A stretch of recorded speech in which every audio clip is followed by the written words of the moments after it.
for all of the hard-working people, Jamaican people. Last time, we probed the growing dominance of Jamaica's construction sector by Chinese state-owned enterprises. This week, we probe the impact of Chinese businesses on the food distribution trade in most towns and villages across Jamaica. Probe's cameras traveled to Ocherius to assess the situation. We interviewed two of the handful of surviving Jamaican-owned businesses to get their views. I've been in this industry for approximately 23 years.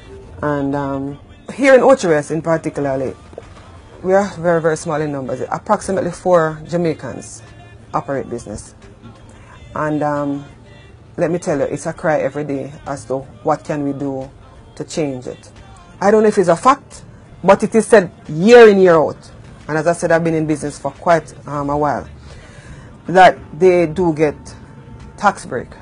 From my personal experience as a rep, because I used to be a sales rep, I'll find that I'll be servicing an account, a particular Chinese account in this zone.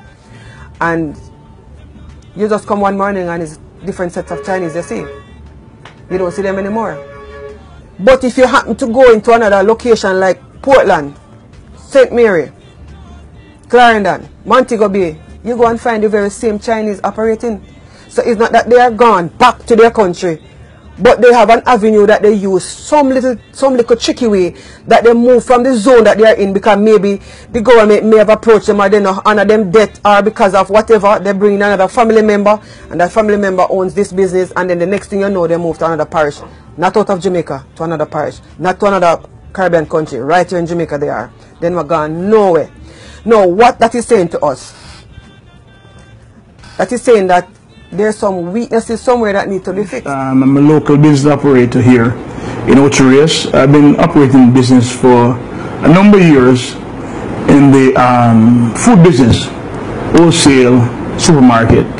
But over this time, we realized that we are being unfairly treated by the powers there be, as it relates to that is not a level playing field. Not a level playing field in the area of taxation.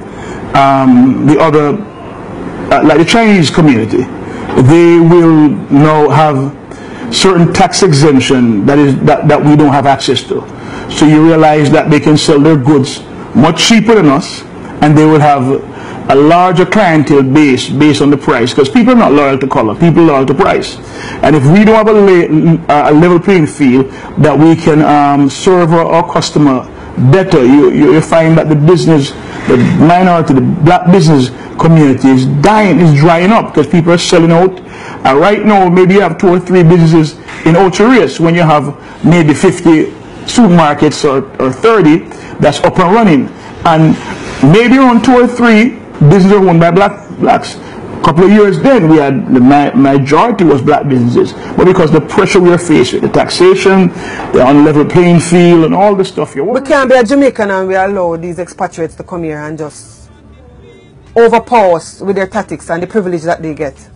I am a taxpayer, and if I don't pay my tax, I'll be audited, and if I don't pay my thing, I'll be carried to court.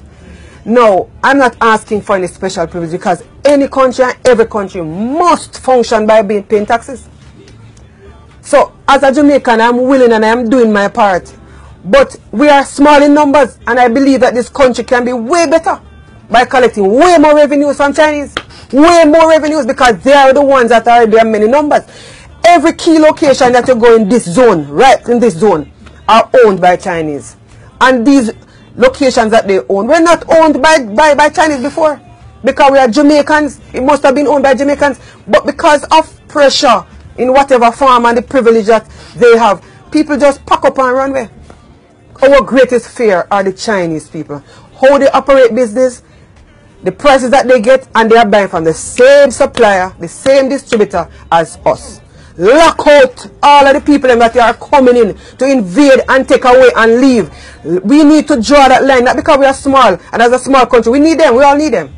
Let's face it, we need people, we need competition, and we learn from them.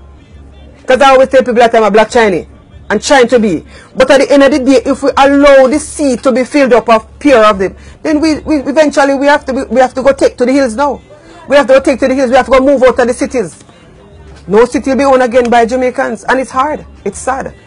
And I'm very emotional about this because I have paid, I have had pains, I've struggled. It is just because of sheer discipline and ambition and pride why I'm still standing right here where you see me. All this stuff here, what we're saying to the post there be, look on us, man. Look, we were born here, our foreparents die here, building our nation. And when we come to this point of a crossroad in the 21st century where we're not given a level playing field, we think it's unfair. So we're saying to the government, look at the Chinese community, look at us, and give us a level playing field so that we can survive, our family or grandkids can come up and don't have to struggle to try to reinvent something that we have already reinvented. One person can't fix the problem. From my standpoint, I can't fix the problem. The government is responsible for us all. And we are going to have to ask them to look at it, revisit the whole thing, find out what is happening, and see how best we can discourage the importation of so many within a year. Them come here by too much. In 1 year, you have thousands of them coming in. How do they know about key locations? How do they know about it?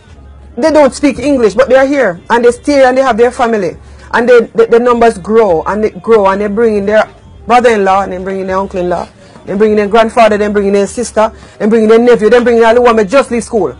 So they come and then they split, and when you think that is the same company, something is happening from the paperwork side. I don't have any privilege, I know no one to tell me, but something is happening. We need to get to it, we need to fix it, and we don't need to look at it as politics, because as Jamaicans we are really suffering. As a Jamaican, as a true Jamaican, we are suffering. We are definitely having a hard time remaining at a profit right here in this country.